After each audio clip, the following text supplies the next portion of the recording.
Hello guys, तो आज की इस वीडियो को हम स्टार्ट करेंगे और ये हमारी सेकंड वीडियो रहेगी 1 के क्वेश्चन की सीरीज़ में। तो स्टार्ट करेंगे। फर्स्ट क्वेश्चन आपकी स्क्रीन पर दिया है, खुश शब्द के साथ सही उपसर्ग होगा। ऑप्शंस आपके सामने हैं, आंसर करेंगे क्या होगा, बा, ना, आ, बे। तो खुश का जब हम उपसर्ग लगाकर नया शब्द बनाते हैं तो बनता है नाखुश, और ये उपसर्ग जो हैं, ये जो वे उपसर्ग है ये उर्दू का उपसर्ग है, ध्यान रखिएगा। तो यहाँ ऑप्शन सेकंड करेक्ट होगा। खुश का क्या होता है, नाखुश होता है। किसी को खुश करना और नाखुश करना, तो ऑप्शन हमारा सेकंड करेक्ट हुआ। आगे चलते हैं। निम्न में से कौन सा उदाहरण अयादी संधि का नहीं है। ऑप्शंस आपके सामने हैं, गायन होगा, पवन होगा, गंगोदक होगा या पावक होगा। तो आपसे क्वेश्चन पूछा है कि कौन सा अयादी संधि का उदाहरण नहीं है। तो आपको पहले ये देखना है कि अयादी संधि के उदाहरण कौन कौन से हैं। तो यहाँ गायन जो है ये अयादी संधि का उदाहरण है, पवन अयादी संधि का उदाहरण है, पावक अयादी संधि का उदाहरण है, जबकि गंगोदक अयादी संधि का उदाहरण नहीं है। सेकंड ऑप्शन जिन लोगों ने आंसर किया है उनका करेक्ट है। अगला क्वेश्चन है, चांदनी का पर्यायवाची शब्द नहीं है। ऑप्शंस आपके सामने हैं, आंसर बताएंगे। चंद्रातप होगा या कौमुदी होगा, ज्योत्सना होगा या मयंक होगा। इसका आंसर बताएंगे क्या होगा। चांदनी आपसे पूछा क्या है कि चांदनी का कौन सा पर्यायवाची नहीं है, ये आपसे पूछा है। बात हुई है चांदनी की, तो हमें ध्यान रखना है कि चांदनी के पर्यायवाची कौन से हैं, ये देख लेते हैं। तो ज्योत्सना चांदनी का पर्यायवाची होता है, कौमुदी चांदनी का पर्यायवाची होता है, चंद्रातप जो है ये चांदनी का पर्यायवाची होता है, जबकि मयंक चांद का पर्यायवाची होता है, इसलिए ऑप्शन डी करेक्ट है। अगला क्वेश्चन, 3 बेर खाती हैं, वे 3 बेर खाती में कौन सा अलंकार है। तो अलंकार की बात की है, ऑप्शन है अनुप्रास, श्लेष, यमक, अन्योक्ति। आंसर क्या होगा, तो करेक्ट आंसर होगा इसका ऑप्शन थर्ड, यमक अलंकार। कौन सा अलंकार, यमक अलंकार होगा। बिकॉज जहाँ पर भी शब्द की आवृत्ति होती है, कोई शब्द 2 बार आता है, यहाँ बेर शब्द जो है ये 2 बार आया है, लेकिन इसका दोनों ही बार अलग अलग अर्थ है।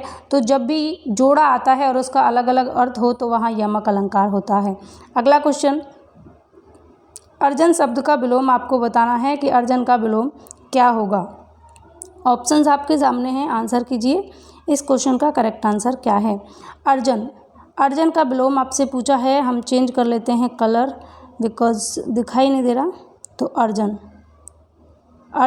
और अर्जन का क्या पूछा है, आपसे पूछा है विलोम शब्द पूछा है। अर्जित होगा, व्ययन होगा, अमृत होगा या अनर्थ होगा। तो अर्जन का विलोम होता है व्ययन। तो सेकंड ऑप्शन जो लोग आंसर कर रहे हैं उनका करेक्ट है। नेक्स्ट क्वेश्चन आपकी स्क्रीन पर, कपूर का तद्भव रूप आपको बताना है। कपूर का तद्भव रूप आपको बताना है, क्या होगा। ऑप्शंस हैं, कपूर होगा, कपड़ा होगा, करकट या खप्पर। तो ध्यान रखिएगा, कपूर का तद्भव क्या होता है, कर्पूर का कपूर होता है। ऑप्शन फर्स्ट करेक्ट है। कर्पूर ये संस्कृत का शब्द है, इसलिए ये तत्सम है, और कपूर इसमें रूप परिवर्तित कर दिया गया है, ये रा को ख़त्म करके, तो ये यहाँ पर तद्भव हो जाएगा। अगला क्वेश्चन, जो छीण ना हो सके उसके लिए उपयुक्त शब्द है। जो छीण ना हो सके, ऑप्शंस हैं अमिट, अपार, अक्षय या अनंत। आंसर कीजिए क्या होगा इन चारों ऑप्शंस में से करेक्ट आंसर। जो छीण ना हो सके उसके लिए एक शब्द आपको बताना है।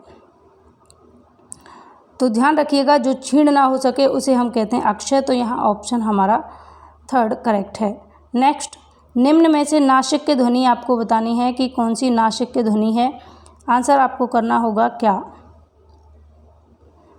नासिक की ध्वनि बतानी है। शा होगा, अया होगा, रा होगा या जा होगा। तो नासिक की ध्वनियाँ वे ध्वनियाँ होती हैं जो नाक के स्वर में बोली जाती हैं। कौन सी ध्वनियाँ, जो नाक के सुर में बोली जाती हैं उन्हें हम नासिक की ध्वनियाँ कहते हैं। तो कौन सा ऑप्शन यहाँ करेक्ट होगा, ऑप्शन सेकंड करेक्ट होगा इस क्वेश्चन के आंसर के लिए। आगे चलते हैं। नेक्स्ट क्वेश्चन, चौथाई शब्द में विशेषण है। चौथाई शब्द में कौन सा विशेषण होगा, ये आपको बताना है। ऑप्शंस आपकी स्क्रीन पर हैं, आंसर कीजिए क्या होगा। आवृत्तिवाचक होगा, गणनावाचक होगा, क्रमवाचक होगा या अपूर्णांक बोधक। तो चौथाई के लिए करेक्ट आंसर है ऑप्शन फोर्थ, अपूर्णांक बोधक। और जब आपके लिए स्क्रीन पर जब भी हम पेन को लेते हैं तो क्वेश्चन हाइड हो जाता है, क्योंकि थोड़ा सा ऊपर हो गया, लेकिन आगे से मैं इसमें अपडेट कर दूंगी, क्वेश्चन को नीचे रखा करूंगी, जिससे आपको क्वेश्चन भी दिखाई दे ऑप्शंस के साथ में। अगला क्वेश्चन, निम्नलिखित में से अघोष वर्ण कौन सा है। ऑप्शंस दिए हैं, इसका करेक्ट आंसर होगा ऑप्शन फोर्थ सा जो है ये अघोष ध्वनि है। कैसी ध्वनि है? अघोष ध्वनि है। तो फ्रेंड्स ये थे आपके 10 क्वेश्चन आज, और हम 10 क्वेश्चन रखते हैं। कल से फिर क्वेश्चंस की संख्या बढ़ा दी जाएगी। तो आपको क्वेश्चंस कैसे लगे कमेंट करके बताइए। पसंद आया हो तो लाइक शेयर करें अपने फ्रेंड्स के साथ में, और चैनल फर्स्ट टाइम विजिट करें तो सब्सक्राइब करके नोटिफिकेशन आइकन को ऑल पर क्लिक करके रखें। बाय बाय, टेक केयर, अपना ख्याल रखें, गुड नाइट।